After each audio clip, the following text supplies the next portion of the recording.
2019년 1월 3일 한국투자증권 정훈석 오태환 위원이 작성한 보고서입니다.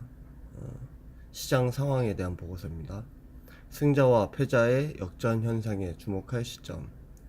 첫 번째 제목, 장대음봉 뒤에는 장대 양봉. 시작이 반이라고 했는데 2019년 첫 출발이 좋지 않다. 전일 2050포인트로 상승 출발했던 코스피가 1.5%가 넘는 하락세를 보이며 2010포인트를 턱걸이로 마감했다. 코스닥도 1% 가까운 상승세로 출발했지만 결국 1% 가까운 하락세로 마감하였다. 투자자들이 선행적 지표로 사용하는 수출 증가율이 12월 또다시 마이너스로 추락하며 투자 심리를 짓눌렀다. 그동안 수출을 견인했던 반도체 수출이 27개월 만에 마이너스로 돌아서며 비빌 언덕이 무너진 것이다.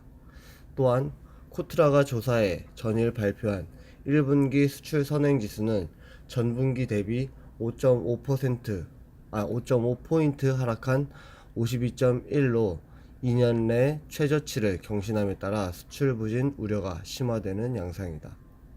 이에 더해 우리나라의 최대 수출처인 중국의 경기를 대변하는 차이신 PMI가 12월 값이 49.7로 1년 반 만에 기준선인 50 이하로 추락한 것을 발표했다. 이처럼 투자 심리를 좌우하는 핵심 지표 중의 하나인 수출이 한층 더 암울해짐에 따라 위축된 투자 심리가 기지개를 펴기는 쉽지 않아 보인다. 시차성을 가지는 거시 지표보다는 정성적 지표가 현실적.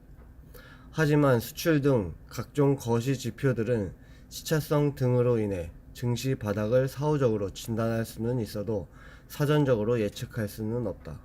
설사 각종 거시 지표들을 활용해 실제로 바닥 통과를 정확히 예측할 수 있는 정량적 기법이 존재한다 하더라도 세상에 알려질 수도 없고 세상에 알려지게 된다면 그 자체로 그 기법은 무용지물일 수밖에 없다. 결국 사전적으로 증시의 바닥 통과 여부를 진단할 수 없다는 사실을 인정한다면 현 시점이 예측 오류를 인정하고 위험을 감수할 만한 범위 내의 주가 수준인가에 초점을 맞출 필요가 있다. 특히 동물적 감각을 가지고 있는 스마트 머니들은 정성적인 징후들을 보다 중요시하는 경우가 많다. 대표적인 바닥 징표 중에 하나가 신문 일면에 경기 침체나 주가 폭락이 톱 기사로 등장하는 경우다. 최근 들어 경기 침체뿐만 아니라 주식 및 펀드의 수익률 부진에 대한 기사가 심심치 않게 등장하고 있다. 지난 2016년 말 주요 언론사들의 증시 관련 기사를 보면 2016년 코스피가 횡보세를 보였음에도 개별 종목 장세로 인해 국내 10대 자산운용사의 대표 주식형 펀드의 수익률이 10%가 넘는 손실을 기록한 것으로 조사되면서 펀드의 수익률이 이처럼 저조한 적이 없었다는 바닥 징후의 기사가 본물을 이루었다. 결과적으로 2017년 펀드 수익률은 2016년의 부진을 만회하는 예상 이상의 성과를 보였다. 2018년 말 주요 언론사들의 기사를 보면 주식형 펀드 모조리 손실 등 증시 침체를 알리는 바닥 징후의 기사가 상당수였다. 과연 2019년 증시는 어떨까? 가격 논리는 모든 악재나 호재를 압도할 수 있는 요인. 2000년 이후 코스피 연봉을 보면 2018년과 같은 장대 음봉 뒤에는 매번 장대 양봉이 출현한 것으로 조사된다. 장대 음봉이 출현했던 해들을 돌이켜보면 2018년 말 못지않게 대내외 경기와 금융시장에 대한 암울한 전망이 제기되었음에도 불구하고 결국에는 연간 기준으로 반등에 성공하는 모습이었다. 중장기적 관점에서 보면 평균 회귀 현상은 전문기관 혹은 전문가 전망 이상으로 참고할 만한 경험칙임을 반증한다. 또한 코스닥의 경우에는 의미 있는 하락세를 연출한 연도의 다음 해에는 예외 없이 상승세를 연출했다는 점에 주목할 필요가 있다. 여기서 의미 있는 하락세란 하락률 5% 이상을 말합니다. 어떤 악재나 호재도 가격 논리를 압도할 수 없다는 사실을 시사하기 때문이다. 현재 거시지표 흐름을 애써 외면할 필요는 없지만 악화된 거시지표의 늪에 매몰되어 투자 기회를 놓치는 우를 범해서는 안 된다. 물론 투자심리 사이클상 항복 국면에 뒤이어 절망 국면이 전개될 가능성을 배제할 수 없다. 하지만 증시의 진 바닥을 아무도 알 수 없다면 결국 진입 시점은 투자심리 사이클상 항복 국면과 절망 국면 사이가 될 수밖에 없다. 연초에는 승자와 패자의 역전 현상에 주목할 필요. 주식 투자 결정은 모멘텀 투자가 아니면 역발상 투자 중의 하나로 귀결된다.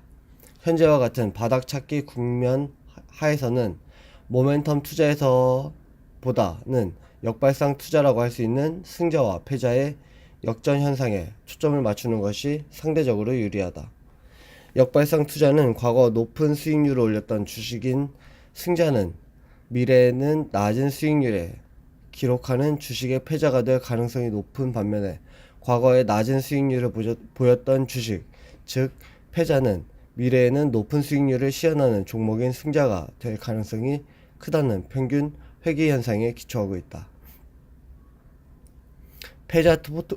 패자 포트폴리오를 구성해 베팅하는 것이 주요한 투자 기법 중에 하나로 활용되고 있는 것은 시장 혹은 기업의 펀더멘탈에 대한 투자자들의 예측 및 평가에는 오류가 발생할 수밖에 없고 이러한 오류로 인해 주가의 과잉 반응이 연출되기 때문이다.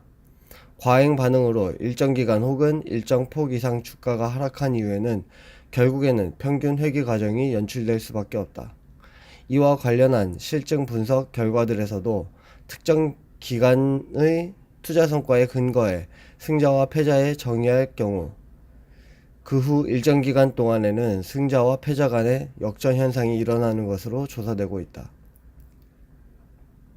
10월 말 이후 낙폭 과대 업종의 반등세 뚜렷. 실제로 2017년 말을 기준으로 3년간 혹은 1년간의 투자 성과를 바탕으로 종목들을 5분위화해 가장 높은 수익률을 기록한 5분위 종목들을 승자 포트폴리오로 하고 가장 낮은 수익률을 기록한 1분위 종목들을 패자 포트폴리오로 상정한 뒤 2018년 시장에 대입해보면 패자 포트폴리오의 수익률이 승자 포트폴리오의 수익률을 압도하는 것으로 조사된다. 이례적 급락 장세가 펼쳐진 2018년에도 평균 회귀 현상에 기초한 투자는 무리없는 선택지였다. 한편 코스피가 2000선을 이탈해 단기 바닥을 형성했던 지난 10월을 기준으로 과거 3년간 최고가 대비 업종별 하락률과 10월 말 이후 업종별 반등률을 살펴보면 낙폭 과대 업종의 반등세가 뚜렷한 모습이다. 이는 평균 회귀 현상에 기초한 투자가 여전히 유효함을 시사한다. 투자의 시점은 거시지표들이 이례적으로 악화된 시점임. 2018년 4분기 중 시장 약세와 2019년 1월 및 1분기 효과 등을 감안할 때 현 시점에서 지난 3년간의 수익률을 기준으로 승자와 패자 포트폴리오를 구성할 경우 패자 포트폴리오는 시장 대비 초과 수익률을 보일 공산이 커 보인다. 물론 2018년 코스피와 코스닥이 각각 17%, 15%가 넘는 약세가 펼쳐졌음에도 불구하고 기존 경험칙에 위배해 2년 연속 약세가 연출될 가능성을 배제할 수는 없다. 하지만 시스템 리스크 돌발 등으로 인해 증시 2년 연속 약세를 보일 확률보다는 금년 중 반등세를 보일 확률이 훨씬 크다. 또한 시장이 한 차례 더 추락한다 하더라도 낙폭 과대주의 하락률이 여타 종목들의 하락률보다 클 확률은 매우 낮다. 따라서 패자 포트폴리오를 구성해 2019년 시장을 대비하는 것은 승률 높은 게임이 될 수 있다.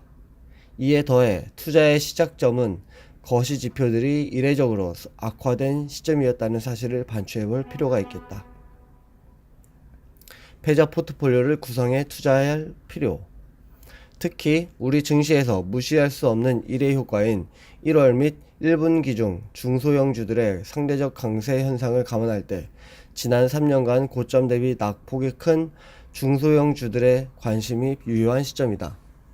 낙폭과대 저평가 중소형주나 낙폭과대 성장형 중소형주에 대한 비중 확대는 무리 없는 선택지로 여겨진다. 관련해서 2018년 말 주가가 3년 내 최고치 대비 60% 이상 하락한 종목들 중 2019년 매출 및 영업이익이 20% 이상 증가할 것으로 예상되며 PER과 PBR은 각각 20배, 2배 이하로 밸류에이션 매력을 내재한 중소형주들을 선별했다. 하나씩 불러드리겠습니다. YIK, 예림당, 아이원스, 메타랩스, JS 코퍼레이션, 아모텍, 코스모 화학, 쇼박스, 코나아이, 글로벌텍 스프리, 파마리서치 프로덕트. 여기까지가